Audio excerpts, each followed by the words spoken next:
1 minute. But I think it's a good depiction of the way that communication works for many people. So please enjoy, and then we'll be back in a few minutes. It's just, there's all this pressure, you know? And sometimes it feels like it's right up on me, and I can just feel it, like literally feel it in my head, and it's relentless. And I don't know if it's going to stop. I mean, that's the thing that scares me the most, is that I don't know if it's ever going to stop. Yeah. Well, you do have a nail in your head. It is not about the nail. Are you sure? Because, I mean, I'll bet if we got that out of there... Stop trying to fix it. No, I'm not trying to fix it. I'm just pointing out that maybe the nail is causing... You always do this.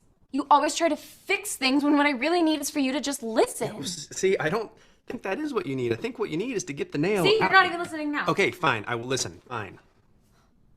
It's just... Sometimes it's like there's this achy... I don't know what it is. And I'm not sleeping very well at all. And all my sweaters are snagged. I mean, all of them.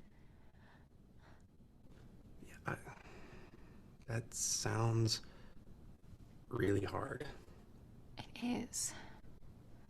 Thank you. Ow! Come on, if you would just... Don't... Try to see things my way. Do I have to keep on talking till I can't go on? We can work it out. We can work it out. All right, I hope you enjoyed that. Every time I see it, it gives me a laugh because it reminds me of some mistakes I made in my attempts to communicate. And I think what many people do is they, especially guys, we have this desire to fix things and to help our spouses to resolve their problems, you know, because that's what we think communication is all about. But actually, I've had to learn that that's not the way it works over time. Okay, so what is communication, dear?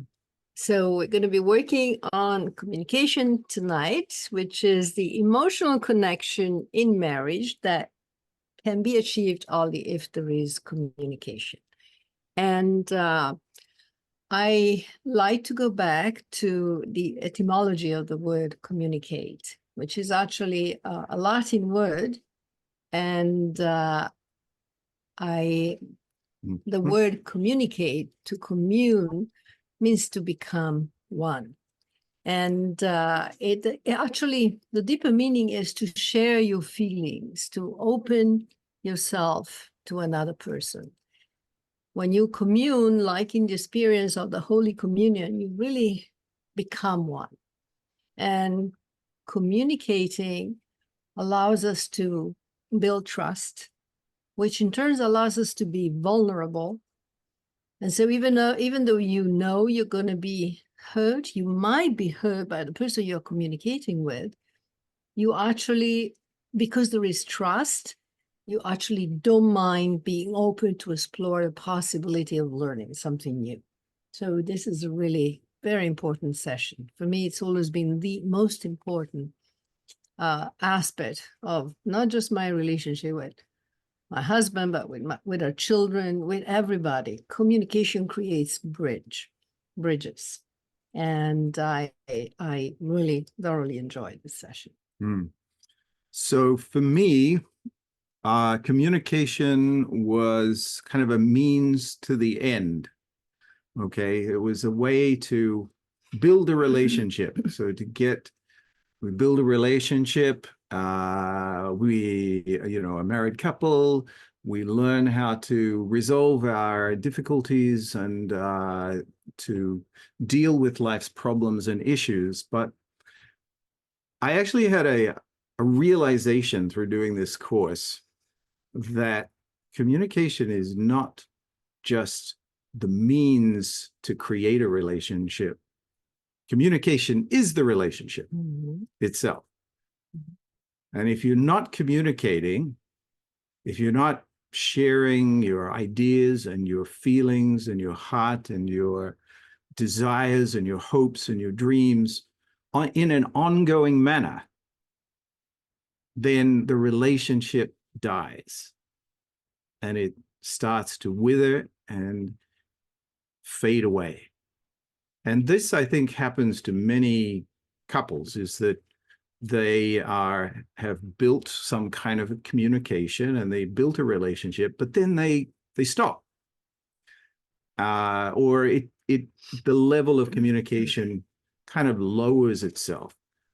So for me, this was an important realization that I came to, is I need to keep on doing it, keep on communicating.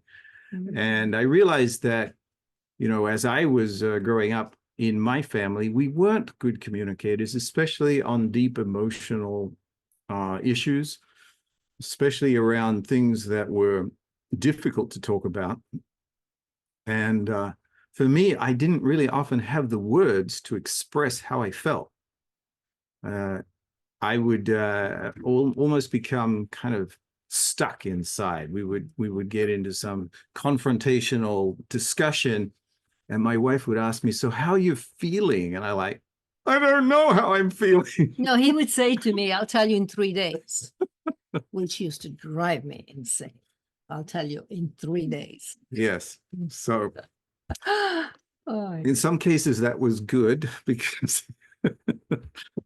says who? if I'd said it immediately, it might not have been so good. But anyway, we figured out how to keep on talking and communicating, and that there are different ways, different levels of communication, and we don't have to be engaged all the time in intense emotional discussions, but we do need to have the tools to be able to do that and to go into that. And this course really gave us the opportunity to explore those areas. Okay, so I'm going to share the video now, and then we'll get going, and then we'll come back again at the end to say a few words. So please enjoy this. Just a minute.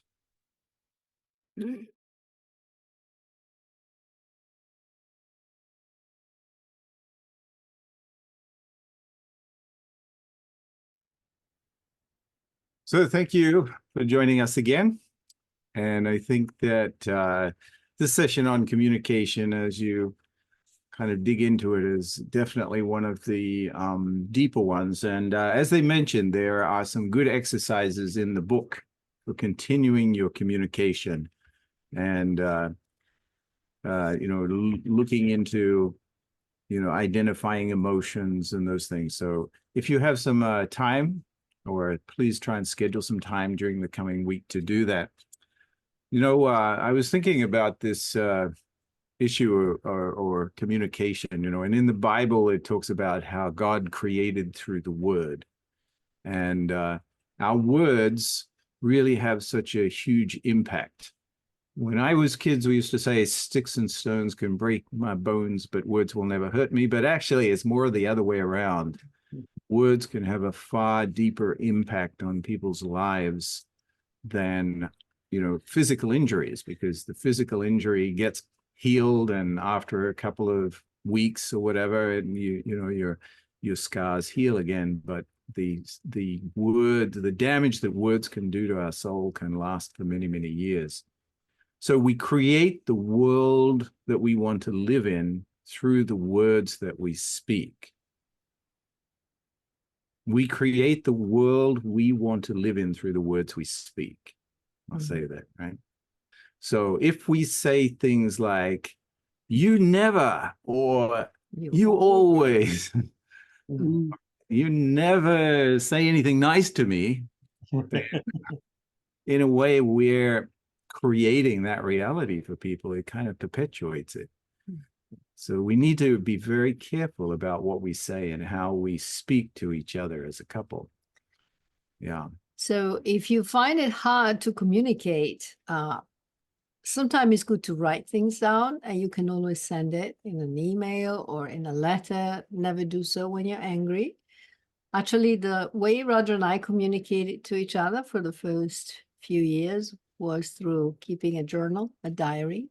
We have suitcase filled with them. We should get that. We should probably throw it away before the kids find it, because it was the only way that we could really share what we felt, especially Roger, because he would not be able to tell me how he felt, but he would be able to write it. So Mm. if we went out to a restaurant, a fancy restaurant, he could never tell me that he would rather go to McDonald's, but he would write it there. Mm. And so that was an interesting way that we would exchange it once a week, so that we could read what the other one had gone through that week. So writing sometimes really helped the communication, right? Yeah. Yeah. So if you want to take a little extra challenge, you can write a nice little love note to each other during this coming week. All right. Okay. So thank you very much for joining us, and I hope you have a good week and you enjoy doing your continuing the conversation exercise. Thanks, everyone. Good night.